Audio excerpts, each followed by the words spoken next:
नमस्कार. मी अरविंद आठले या यूट्यूब चॅनलवर मी अनामिका आपल्यासमोर मेंदू एक अजब यंत्र या विषयावर काकांचे विचार, अनुभव आणि अभ्यास यातून तयार झालेले साहित्य त्यांच्या संमतीने आणि त्यांच्या वतीने व्हिडिओ रूपाने प्रस्तुत करते आहे. या आणि इथून पुढील व्हिडिओमध्ये आठले काकांनी स्वतःचे अनुभव या मेंदूच्या वैज्ञानिक माहितीशी जोडून आपल्यासमोर त्या अवस्थांचे वर्णन केलेले आहे. त्यामुळे जिथे जिथे मी अनुभवले, पाहिले असे येईल ते काकांचे अनुभव असून ते मी आहेत तसेच प्रथम पुरुषी स्वरूपात आपल्यासमोर ठेवते आहे याची कृपया नोंद घ्यावी.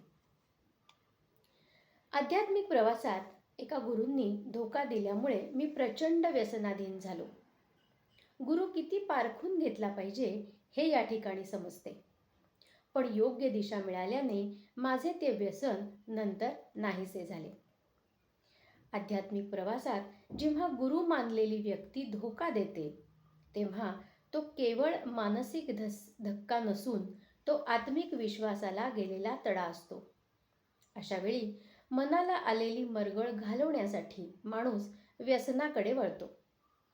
हे विज्ञानाच्या दृष्टीनेही समजण्यासारखे आहे. जेव्हा आपण एखाद्या गुरूवर पूर्ण विश्वास ठेवतो तेव्हा आपल्या मेंदूत ऑक्सिटोसिन, विश्वास निर्माण करणारे रसायन आणि डोपामाइन मोठ्या प्रमाणात असते. जेव्हा हा विश्वास तुटतो तेव्हा मेंदू एकाएकी केमिकल क्रॅशची अवस्था अनुभवतो.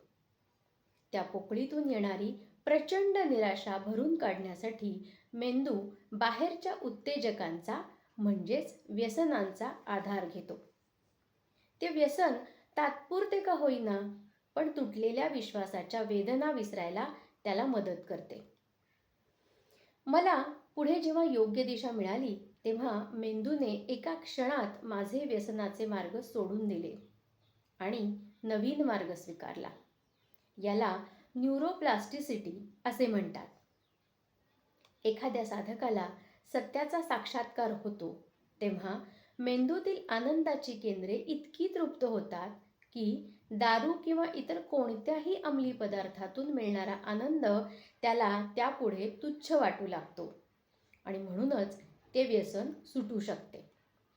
कदाचित या धोक्यामुळेच मला हे समजले की गुरु ही व्यक्ती नसून ते एक तत्व आहे.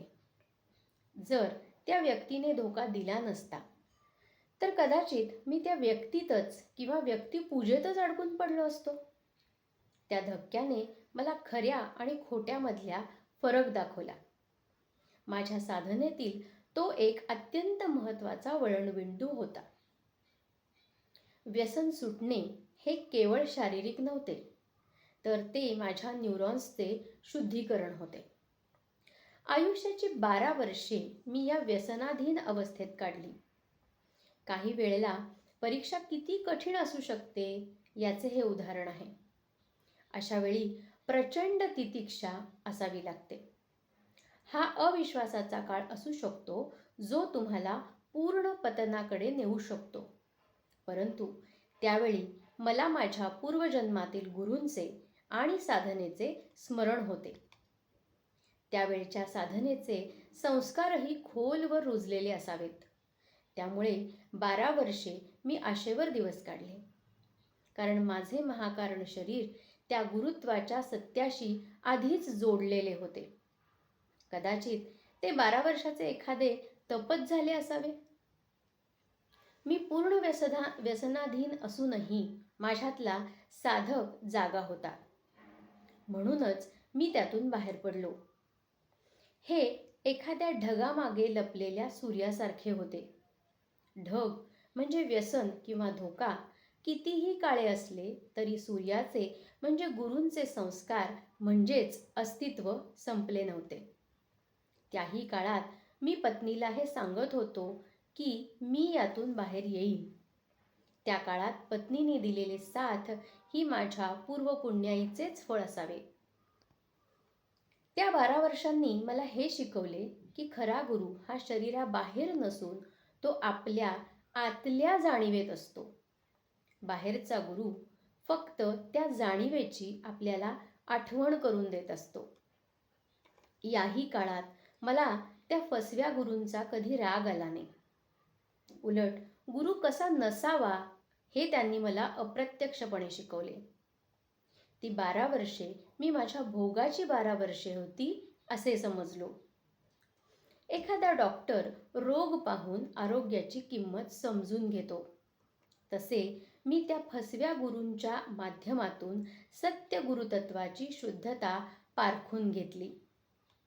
गुरुतत्व हे इतके व्यापक आहे की ते कधी कधी चुकीच्या माणसांच्या माध्यमातूनही आपल्याला योग्य दिशा दाखवते. त्या व्यक्तीने मला जे दिलं नाही त्यानेच मला माझ्या आतल्या गुरूचा शोध घ्यायला भाग पडले. माझा प्रवास खोट्याकडून सत्याकडे असा झालेला आहे. ज्याला आपण आय एम दॅट म्हणतो, त्या स्थितीत फसवणारा आणि फसवला जाणारा हे दोन्ही एकाच खेळाचे 2 भाग वाटू लागतात.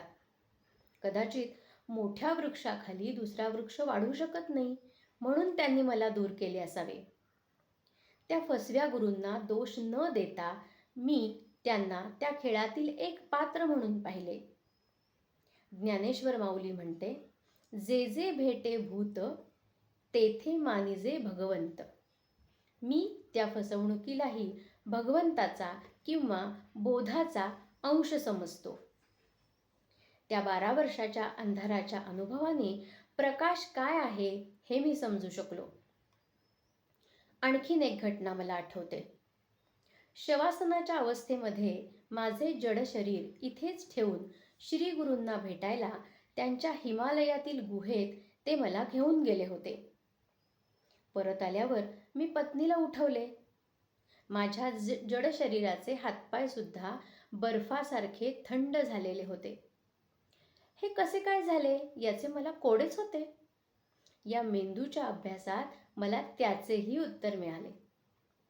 जेव्हा आपली जाणीव आणि मुख्य प्राणशक्ती शरीराला सोडून सूक्ष्म देहाद्वारे प्रवास करते, तेव्हा स्थूल शरीरातील चयापचय क्रिया अत्यंत मंदावते. तेव्हा मेंदू आणि हृदय मिनिमम मोडवर येतात. यावेळी शरीराचे तापमान टिकवून ठेवणारी यंत्रणा थंडावते. माझी पूर्ण चैतन्य शक्ती त्यावेळी हिमालयात होती. त्यामुळे येथे मागे उरलेले शरीर एखाद्या सुषुप्त स्थितीतील जड वस्तूसारखे झाले होते आणि म्हणूनच ते बर्फासारखे थंड लागले. अध्यात्म आणि भौतिकशास्त्रानुसार सूक्ष्मदेह ज्या वातावरणात जातो तिथले गुणधर्म तो काही प्रमाणात स्थूल शरीराकडे प्रवाहित करीत असतो. त्यामुळे हिमालयातील त्या थंडीची स्पंदने आणि तिथले वातावरण माझ्या सूक्ष्मदेहाने अनुभवले. सूक्ष्मदेह आणि स्थूलदेह हे एका चैतन्य सूत्राने जोडलेले असतात. त्या सूत्राद्वारे हिमालयातील त्या थंडीची स्पंदने माझ्या जड शरीरात उतरली आणि त्यामुळे माझे हातपाय प्रत्यक्ष बर्फासारखे गार झाले. मी जर केवळ ते स्वप्न पाहत असतो तर शरीराचे तापमान कमी झाले नसते. अशा वेळी शरीराचे तापमान इतके कमी होणे धोक्याचे असू शकते. पण माझ्या पाठीशी स्वामी महाराजांचे सामर्थ्य होते आणि त्यांनीच मला सुरक्षितपणे परत शरीरात आणले. ज्या अनुभवाने आणखीन एक सत्य मला समजले की स्वामी महाराज हे देहाने 125 वर्षापूर्वी समाधीस्थ झाले असले तरी तत्वरूपाने ते आजही तितकेच जिवंत आणि कार्यरत आहेत. 125 वर्षे हा काळ आपल्यासाठी मोठा असला तरी महाकारण अवस्थेमध्ये असलेल्या स्वामींसाठी तो एका क्षणासारखाच असतो. मी गुहेत पाहिलेले त्यांचे रूप हे सिद्ध रूप होते. सिद्ध गुरु जेव्हा शिष्याला हिमालयासारख्या पवित्र ठिकाणी घेऊन जातात तेव्हा ते शिष्याची जाणीव स्थूल देहातून काढून सूक्ष्म देहात प्रक्षेपित करतात. हिमालयातील काही गुहा अशा आहेत की ज्या सामान्य माणसाला कधीच दिसू शकत नाही. परंतु तेथे आजही अनेक सिद्ध पुरुष देहाने किंवा विदेही अवस्थेमध्ये तपश्चर्या करीत आहेत. त्यावेळी मी स्वामींबरोबर अजूनही 2 सिद्ध पुरुषांना तिथे पाहिले होते. ते कोण आहेत हे मात्र मी काही ओळखू शकलो नाही. परंतु त्या ठिकाणी स्वामींच्या पायांना घट्ट मिठी मारून माझा अश्रुपात झाला हे मला चांगले आठवते. दत्त परंपरेत किंवा हिमालयातील सिद्ध परंपरेत अनेकदा या अशा 3 शक्ती एकत्र वावरताना दिसतात. म्हणूनच श्री नरसिंह सरस्वती स्वामी महाराज स्वतः दत्त स्वरूप मानले जातात. यावेळी त्या दिव्य पुरुषाच्या पायांना मिठी मारून मी जे रडलो ते रडणं भौतिक जगातील दुःखाचं नव्हतं, तर ते भक्तीचा परमोच्च बिंदू आणि जन्मांतराची ओढ शांत होण्याचं रडणं होतं. तसेच त्यांचा स्पर्श ही केवळ कातडीची संवेदना नसून ती चैतन्याची जाणीव होती. आणि हे पाहण्यासाठी तिथे 2 साक्षीदार महापुरुष हजर होते. शिष्याचे अश्रू जेव्हा गुरूंच्या चरणावर पडतात तेव्हा त्याचे सर्व प्रारब्ध जळून खाक होते. त्यामुळे साधनेत आलेल्या अनुभवांचा अर्थ मला आत्ता कुठे समजू लागला आहे असे मला वाटते. मी माझ्या आयुष्यात आता अत्यंत समाधानी आहे. माझी कसलीही इच्छा शिल्लक नाही आणि देहाची इति कर्तव्यता पूर्ण झाली आहे. मी आता मृत्यूला घाबरत नाही. उलट मृत्यू ही एक विश्रांती आहे या दृष्टीने मी पाहतो.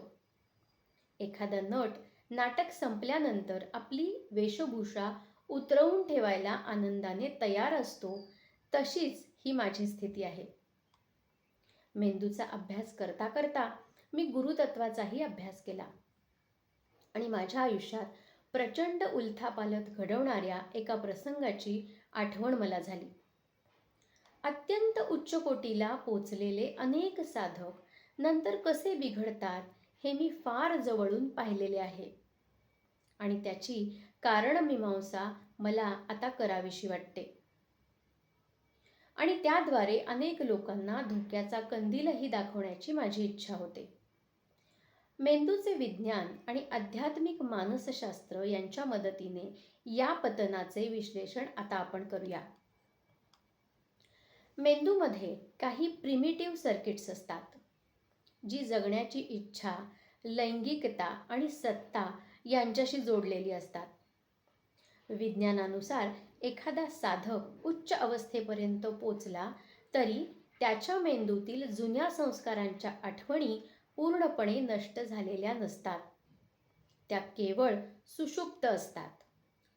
जर त्या उच्च पदावर गेल्यानंतर साधकाने आपला साक्षीभाव सोडला आणि त्याला डोपामाइन म्हणजे आनंदाचे रसायन जे बाह्यस्तुतीतून किंवा सत्तेतून मिळू लागले तर ते सुप्त संस्कार पुन्हा जागृत होतात. पतनाचे सर्वात मोठे कारण म्हणजे सूक्ष्म अहंकार. जेव्हा हजारो लोक चरणी लीन होतात तेव्हा मेंदूला असे वाटू लागते की मी खरोखरच कोणीतरी विशेष आहे.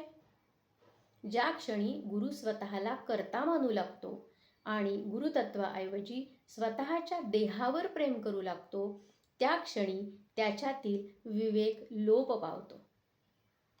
याचा अर्थ हाच की तो स्वतःला देवाच्या जागी ठेवतो.